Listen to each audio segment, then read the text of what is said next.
ਵਿਦੇਸ਼ ਤੋਂ ਭਾਰਤ ਆਉਣ ਵਾਲੇ ਯਾਤਰੀਆਂ ਲਈ ਇੱਕ ਬਹੁਤ ਹੀ ਚੰਗੀ ਖਬਰ, ਬਹੁਤ ਹੀ ਅਸੀਂ ਕਵਾਂਗੇ ਲੰਮੇ ਸਮੇਂ ਤੋਂ ਬਾਅਦ, ਮਾਰਚ 2020 ਤੋਂ ਬਾਅਦ ਜਦੋਂ ਤੋਂ ਕੋਵਿਡ ਦਾ ਸ਼ੁਰੂ ਹੋਇਆ ਤੇ ਲਾਕਡਾਊਨ ਲੱਗਿਆ, ਉਸ ਤੋਂ ਬਾਅਦ ਭਾਰਤ ਲਈ ਜਿਹੜੀਆਂ ਅੰਤਰਰਾਸ਼ਟਰੀ ਜਿਹੜੀਆਂ ਰੈਗੂਲਰ ਫਲਾਈਟਸ ਜਿਹੜੀਆਂ ਆਉਂਦੀਆਂ ਸੀ, ਉਹਨਾਂ 'ਤੇ ਹਾਲੇ ਵੀ ਜਿਹੜਾ ਹੈ ਸਸਪੈਂਡ ਨੇ, ਬੈਨ ਲੱਗਾ ਵਾ ਤੇ ਜਿਹੜੀਆਂ ਉਡਾਨਾਂ ਚੱਲ ਰਹੀਆਂ ਨੇ, ਉਹ ਅਸਥਾਈ ਹਵਾਈ ਸਮਝੌਤੇ ਜਿਸ ਨੂੰ ਏਅਰ ਬਬਲ ਐਗਰੀਮੈਂਟ ਕਹਿੰਦੇ ਨੇ, ਉਸ ਦੇ ਤਹਿਤ ਚੱਲ ਰਹੀਆਂ ਨੇ। ਤੇ ਉਸ ਤਹਿਤ ਜਦੋਂ ਵੀ ਕਈ ਕੰਟਰੀਆਂ ਤੋਂ, ਕਈ ਮੁਲਕਾਂ ਤੋਂ ਜਦੋਂ ਯਾਤਰੀ ਆਉਂਦੇ ਨੇ, ਤਕਰੀਬਨ ਸਾਰੇ ਦੁਨੀਆ ਦੇ ਮੁਲਕਾਂ ਤੋਂ ਯਾਤਰੀ ਜਿਹੜੇ ਆ ਰਹੇ ਸਨ, ਉਹਨਾਂ ਨੂੰ ਪਿਛਲੇ ਲੰਮੇ ਸਮੇਂ ਤੋਂ 72 ਘੰਟੇ ਦੇ ਵਿੱਚ ਕੋਵਿਡ ਟੈਸਟ ਕਰਵਾ ਕੇ, ਉਸਨੂੰ ਫਿਰ ਅਪਲੋਡ ਕਰਕੇ ਤੇ ਫਿਰ ਉਹ ਜਿਹੜੀ ਹੈ ਆਪਣੀ ਉਡਾਨ ਜਿਹੜੀ ਹੈ ਨੈਗੇਟਿਵ ਰਿਪੋਰਟ ਮਿਲ ਕੇ ਤੇ ਫਿਰ ਉਹ ਉਡਾਨ ਜਿਹੜੀ ਹੈ ਉੱਤੇ ਭਾਰਤ ਵੱਲੋਂ ਰਵਾਨਾ ਹੋ ਸਕਦੇ ਸੀ। ਪਰ ਨਾਲ ਦੀ ਨਾਲ ਕਈ ਮੁਲਕਾਂ ਨੂੰ ਵੀ ਐਟ ਰਿਸਕ ਕੰਟਰੀਜ਼ ਰੱਖਿਆ ਗਿਆ ਸੀ, ਜਿਹੜੇ ਮੁਲਕਾਂ ਤੋਂ ਜਿਹੜੇ ਯਾਤਰੀ ਭਾਰਤ ਪਹੁੰਚਦੇ ਸਨ ਤੇ ਉਹਨਾਂ ਦਾ ਏਅਰਪੋਰਟ ਤੇ ਆਉਣ ਤੇ ਵੀ ਟੈਸਟ ਹੁੰਦਾ ਸੀ। ਤੇ ਹੋਰ ਵੀ ਜਿਹੜੀਆਂ ਗਾਈਡਲਾਈਨਸ ਸਨ, ਉਹਦੇ ਵਿੱਚ 7 ਦਿਨ ਕੁਆਰੰਟਾਈਨ ਜਾਂ ਕਿਸੇ ਨੂੰ 14 ਦਿਨ ਵੀ ਕੁਆਰੰਟਾਈਨ ਹੋਣਾ ਪੈਂਦਾ ਸੀ। ਪਰ ਹੁਣ ਚੰਗੀ ਖਬਰ ਹੈ ਕਿ ਜਿਹੜੇ ਵਿਦੇਸ਼ ਤੋਂ ਯਾਤਰੀ ਆਉਣਗੇ, ਕਈ ਮੁਲਕਾਂ ਦੇ, ਉਹ ਯਾਤਰੀ ਜਦੋਂ ਭਾਰਤ ਪਹੁੰਚਣ ਤੋਂ ਪਹਿਲਾਂ, ਜਦੋਂ ਉਡਾਨ ਲੈਣ ਤੋਂ ਪਹਿਲਾਂ, ਹੁਣ 14 ਫਰਵਰੀ ਨੂੰ ਜਿਹੜੀਆਂ ਗਾਈਡਲਾਈਨਸ ਲਾਗੂ ਹੋਈਆਂ ਨੇ, ਉਹਨਾਂ ਵਿੱਚ ਹੁਣ ਤੁਹਾਨੂੰ, ਜੇਕਰ ਤੁਸੀਂ ਦੁਨੀਆ ਦੇ ਤਕਰੀਬਨ 87 ਮੁਲਕ ਜਿਹੜੇ ਨੇ ਉਹ ਇੱਕ ਇਸ ਸੂਚੀ 'ਚ ਪਾਏ ਗਏ ਹਨ, ਜੇਕਰ ਤੁਸੀਂ ਉਸ ਮੁਲਕ ਤੋਂ ਯਾਤਰਾ ਕਰ ਰਹੇ ਜੇ, ਤਕਰੀਬਨ 87 ਮੁਲਕ ਨੇ ਤੇ ਇਹ ਅਪਡੇਟ ਹੁੰਦੇ ਰਹਿੰਦੇ ਨੇ। ਜੋ ਉਹਨਾਂ ਨੇ ਭਾਰਤ ਦੇ ਇਹਨਾਂ ਮੁਲਕਾਂ ਦੇ ਨਾਲ ਵੈਕਸੀਨੇਸ਼ਨ ਕਿਹਦੀ ਮਾਨਤਾ ਪ੍ਰਾਪਤ ਹੋਏਗੀ, ਜੇਕਰ ਤੁਸੀਂ ਉਹਨਾਂ ਮੁਲਕਾਂ ਤੋਂ ਭਾਰਤ ਆ ਰਹੇ ਹੋ,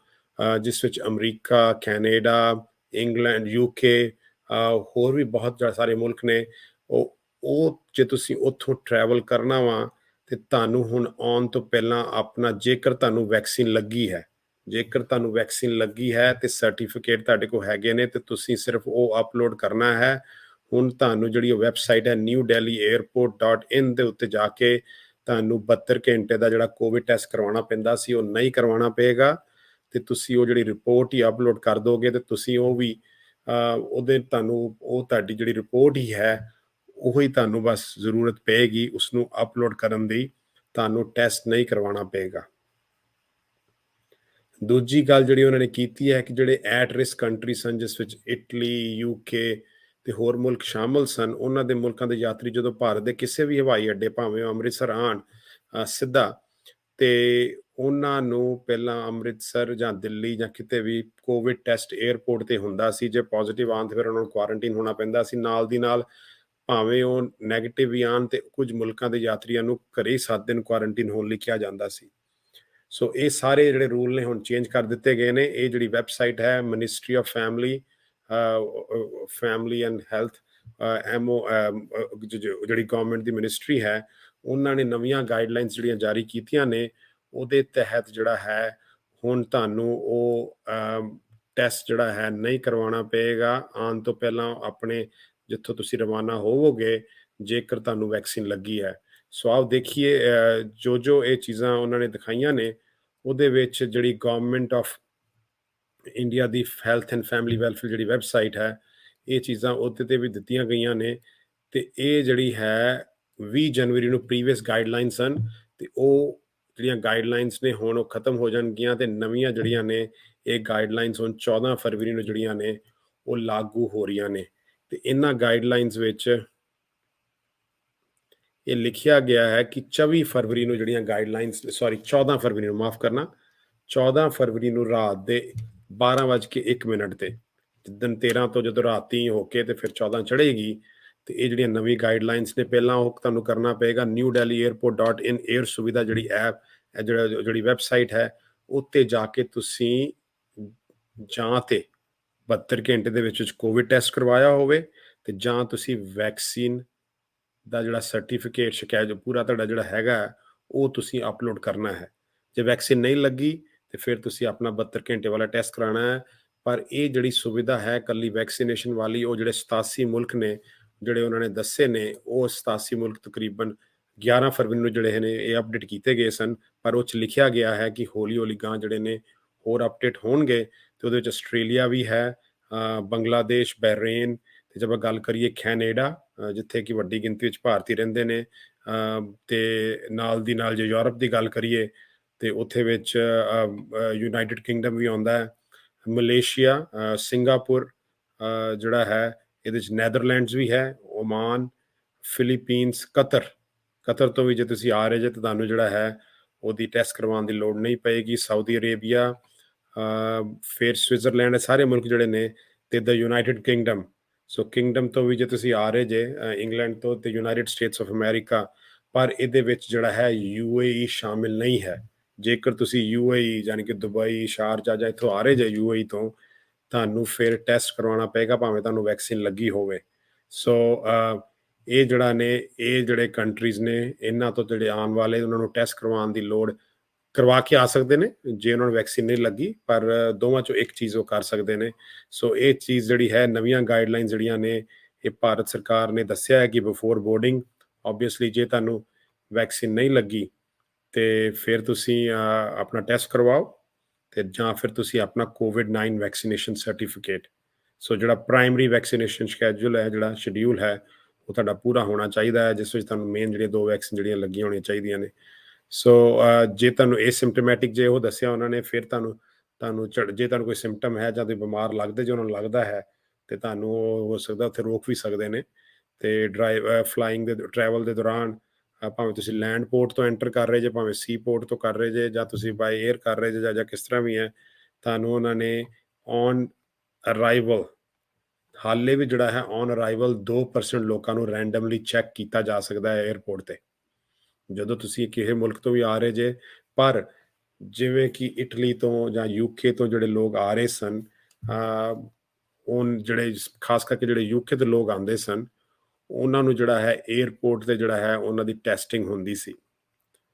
ਸੋ ਹੁਣ ਜਿਹੜੀ ਹੈ 에ਅਰਪੋਰਟ ਤੇ ਟੈਸਟਿੰਗ ਉਹਨਾਂ ਦੀ ਅਰਾਈਵਲ ਤੇ ਨਹੀਂ ਹੋਏਗੀ, ਪਰ ਸਿਰਫ 2% ਲੋਕਾਂ ਦੀ ਰੈਂਡਮਲੀ ਹੋ ਸਕਦੀ ਹੈ। ਅੱਗੇ ਜਿਹੜੀਆਂ ਐਟ ਰਿਸਕ ਕੰਟਰੀ ਸਨ, ਉਹਨਾਂ ਦੇ ਸਾਰਿਆਂ ਦੀ ਟੈਸਟਿੰਗ ਜਿਹੜੀ ਸੀ, ਜੇ ਕੋਈ ਉੱਧਰੋਂ ਆ ਰਹੇ ਜੇ, 에ਅਰਪੋਰਟ ਤੇ ਟੈਸਟ ਹੁੰਦੇ ਸੀ। ਖਾਸ ਕਰਕੇ ਇਟਲੀ ਤੋਂ ਜਦੋਂ ਅੰਮ੍ਰਿਤਸਰ ਕਈ ਲੋਕਾਂ ਦੀ ਰਿਪੋਰਟ ਵੀ ਜਿਹੜੀ ਹੈ ਉਹ ਪੋਜ਼ਿਟਿਵ ਆ ਗਈ, ਗੱਲ ਤੋਂ ਬਾਅਦ 'ਚ ਵੱਖਰੀ ਗੱਲ ਹੈ ਕਿ ਉਹ ਕੁਝ ਐਰਰ ਸੀਗੇ, ਪਰ ਹੁਣ ਉਹ ਚੀਜ਼ ਜਿਹੜੀ ਹੈ ਨਹੀਂ ਹੋਏਗੀ। ਪਰ ਜੇਕਰ ਤੁਸੀਂ UAE ਵਗੈਰਾ ਜਾ ਰਹੇ ਜਾਂ ਦੂਜੇ ਮੁਲਕਾਂ ਨੂੰ ਜਾ ਰਹੇ, ਜਿੱਦਾਂ ਅਮਰੀਕਾ ਵੀ ਜਾ ਰਹੇ ਜੇ, ਤੇ ਅਮਰੀਕਾ ਦੀ ਪਾਲਿਸੀ ਅਪਲਾਈ ਜਦੋਂ ਤੁਸੀਂ ਵਾਪਸ ਆ ਰਹੇ। ਪਰ ਹੁਣ ਜੇ ਤੁਸੀਂ ਭਾਰਤ ਆ ਰਹੇ ਜੇ, ਤੁਹਾਡਾ ਫਿਰ ਜਿਹੜਾ ਹੈ ਉਹ 에ਅਰਪੋਰਟ ਤੇ ਟੈਸਟ ਨਹੀਂ ਹੋਏਗਾ। ਤੇ ਜਿਹੜਾ ਉਹਨਾਂ ਦਾ ਰੂਲ ਸੀਗਾ, ਜੇਕਰ ਤੁਸੀਂ ਬਿਮਾਰ ਆਪੇ ਪਹੁੰਚ ਕੇ ਤੇ ਤੁਸੀਂ ਆਪਣੀ ਹੈਲਥ ਨੂੰ ਮੋਨੀਟਰ ਕਰਨਾ ਹੈ, ਉਹ 14 ਦਿਨ ਲਈ ਉਹ ਗੱਲ ਹਾਲੇ ਵੀ ਇਹਦੇ ਵਿੱਚ ਲਿਖੀ ਗਈ ਹੈ। ਸੋ ਇਹ ਬੜਾ ਹੀ ਚੰਗੀ ਗੱਲ ਹੈ। ਜਿਹੜੇ 5 ਸਾਲ ਤੋਂ ਘੱਟ ਦੇ ਬੱਚੇ ਨੇ, ਉਹਨਾਂ ਨੂੰ ਇਹ ਸਾਰੀਆਂ ਚੀਜ਼ਾਂ ਤੋਂ ਨਹੀਂ ਕਰਨਾ ਪੈਂਦਾ। ਪਰ ਇਹਦੇ ਵਿੱਚ ਲਿਖਿਆ ਹੈ ਕਿ ਹੋਰ ਕੰਟਰੀ ਜਿਹੜੀਆਂ ਨੇ ਐਡ ਹੋ ਰਹੀਆਂ ਨੇ, ਭਾਰਤ ਦਾ ਜਿਹੜਾ ਹੈ ਕਈ ਕੰਟਰੀਜ਼ ਨਾਲ ਉਹ ਜਿੱਦਾਂ ਵੈਕਸੀਨੇਸ਼ਨ ਦੀ ਕੋਈ ਮਾਨਤਾ ਦੇ ਰਿਹਾ ਹੈ, ਕੋਈ ਕਿਸ ਤਰ੍ਹਾਂ ਵੀ ਹੈ, ਉਹਨਾਂ ਨੂੰ ਇਸ ਤਰ੍ਹਾਂ ਫਿਰ ਉਹਨਾਂ ਨੇ ਹਾਲੇ ਕੰਟਰੀਜ਼ ਜਿਹੜੀਆਂ ਨੇ ਉਹ ਐਡ ਨਹੀਂ ਕੀਤੀਆਂ ਗਈਆਂ। ਪਰ ਇਹ ਬਹੁਤ ਵੱਡੀ ਗਿਣਤੀ ਜਿਹੜੀ ਕੰਟਰੀਜ਼ ਦੀ ਹੈ, Sweden, Switzerland, turkey, Ukraine, Venezuela, Zimbabwe, ਇਹ ਸਾਰੇ ਜਿਹੜੇ ਮੁਲਕ ਨੇ, ਇਹਨਾਂ ਦੇ ਮੁਲਕਾਂ ਤੋਂ ਜੇ ਤੁਸੀਂ ਆ ਰਹੇ ਜੇ, ਤੁਹਾਨੂੰ ਫਿਰ ਟੈਸਟ ਕਰਾਉਣ ਦੀ ਲੋੜ ਨਹੀਂ ਪਏਗੀ। ਅੰਮ੍ਰਿਤਸਰ ਜਿਹੜਾ ਹੈ, ਉੱਥੇ UK ਤੋਂ ਬਰਮਿੰਗਮ ਤੇ ਲੰਡਨ ਹੀਥਰੋ ਤੋਂ ਜਿਹੜੀਆਂ ਫਲਾਈਟਸ ਨੇ